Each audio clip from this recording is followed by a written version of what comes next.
আসসালামু আলাইকুম দর্শক, শুরু করছি সুইট অ্যাগ্রোভেট লিমিটেড কৃষি সংবাদ। আমি মৃত্তিকা মোস্তফা। এখনকার সংবাদ আয়োজন একই সঙ্গে চ্যানেল আর ইউটিউব চ্যানেল এবং চ্যানেল আর ওটিটি প্ল্যাটফর্ম আই স্ক্রিনে লাইভ স্ট্রিম হচ্ছে। যাচ্ছে বিস্তারিত প্রসঙ্গে। ঝিনাইদহের মহেশপুরে স্থানীয় উদ্যোগে তৈরি হচ্ছে গুটি সার। এতে একদিকে যেমন কমছে কৃষকের উৎপাদন খরচ, অন্যদিকে ফলন বাড়ছে ফসলের। ঝিনাইদহ থেকে শেখ সেলিমের পাঠানো তথ্য ও ভিডিও চিত্র রিপোর্ট করছেন জহির মুন্না।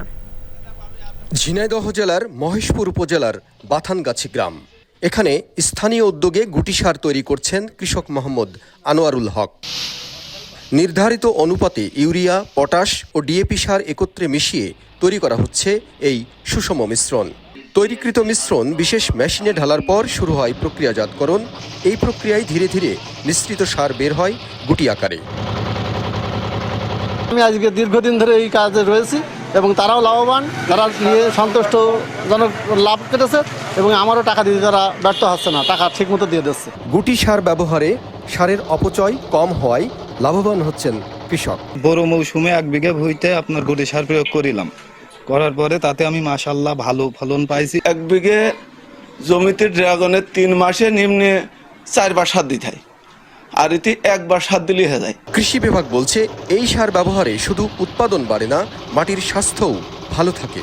ইউরিয়া, ডিএপি এবং পটাশ এই 3টি সারের মিশ্রণে একটি মিশ্র সার তৈরি করছেন। বাস্তবিক অর্থেই যদি এই সার ব্যবহার করে কৃষকগণ উপকৃত হয়ে থাকেন, সেক্ষেত্রে কৃষি বিভাগ তাদেরকে সব ধরনের সহযোগিতা এবং পরামর্শ দিয়ে সহযোগিতা করবে। এই উদ্যোগ ফসলের উৎপাদন খরচ কমানোর পাশাপাশি টেকসই কৃষি ব্যবস্থাকে আরও গতিশীল করবে বলে মনে করছেন সংশ্লিষ্টরা। Zahir Munna, Channel I. নড়াইলে কম খরচে অনাবাদি জমিতে শিম চাষ করে ভালো ফলন ও বাজার দর পাওয়ায় বদলে যাচ্ছে কৃষকের ভাগ্য। উচ্চ ফলনশীল জাতের শিম চাষে আগ্রহ বাড়ছে নতুন কৃষকদের মাঝে। বিস্তারিত জানাচ্ছেন নড়াইল প্রতিনিধি নন্দিতা বোস।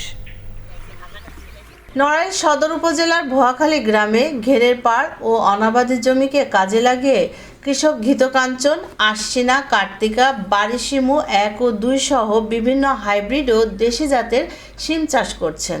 সঠিক পরিচর্যা আর অনুকূল আবহাওয়ায় এবছর ফলন হয়েছে প্রত্যাশার চেয়েও বেশি। লার মধ্যে তরমুজ লাগাইছি, সেই তরমুজ উঠার পরে ফিরে আবার এই সিম চাষ করা হয়েছে। 30,000 টাকার মতো খরচ হয়েছে। ওই 2.5 লাখ 2 লাখ টাকা তো নর্মালে বেচতে হবে। সিম তোলার কাজে নিয়মিত কাজ করছেন এলাকার নারী শ্রমিকরাও। 300 টাকা করে দেয়, হাত খরচ আমাকে এইতে চলে যায়। 8টাতে 1টা পর্যন্ত কাজ করি, 8-9 বস্তাও হয়ে যায়, আবার কোনোদিন কম হয়। এখান থেকে যে নারীরা পারিশ্রমিক পায়, এই দিয়ে তারা সংসারে খরচা করে। এলাকার কৃষকদের সফলতা দেখে অন্য কৃষকরাও আগামী মৌসুমে সিম চাষে আগ্রহী হয়ে উঠছেন। এই কৃষকরা সিম চাষ করে ভালো লাভবান হচ্ছে। আমিও সামনের বার এই সিম চাষ করব। প্রথম চান্সে ধরেন এরা 70-80 টাকা পায়, পরে যায় আস্তে আস্তে কমে 10 টাকা 12 টাকায় আসে, লাস্টে যায় তখন গাছ কেটে দেয়। কৃষি বিভাগ বলছে সঠিক পরিকল্পনা ও বাজার ব্যবস্থাপনা নিশ্চিত হলে শীতকালীন সবজি চাষে নড়াইল হতে পারে বড় উদাহরণ। সিমের দামও এখন ভালো, কৃষকরা আশাবাদী তাদের এই পরিশ্রম সার্থক হবে এবং তারা লাভবান হবে। ভবিষ্যতে এই দ্বারা অব্যাহত থাকলে আগামী বছর সিমের আবাদ নড়াইল জেলায় বৃদ্ধি পাবে। চলতি মৌসুমে নড়াইল জেলায় শিম আবাদ লক্ষ্যমাত্রা ছিল 180 হেক্টর, আবাদ হয়েছে 183 হেক্টর জমিতে। নড়াইল থেকে নন্দিতা বোস, চ্যানেল আই। দর্শক, এই ছিল সুইট অ্যাগ্রোভেট লিমিটেড কৃষি সংবাদ। সবাইকে সঙ্গে থাকবার জন্য ধন্যবাদ।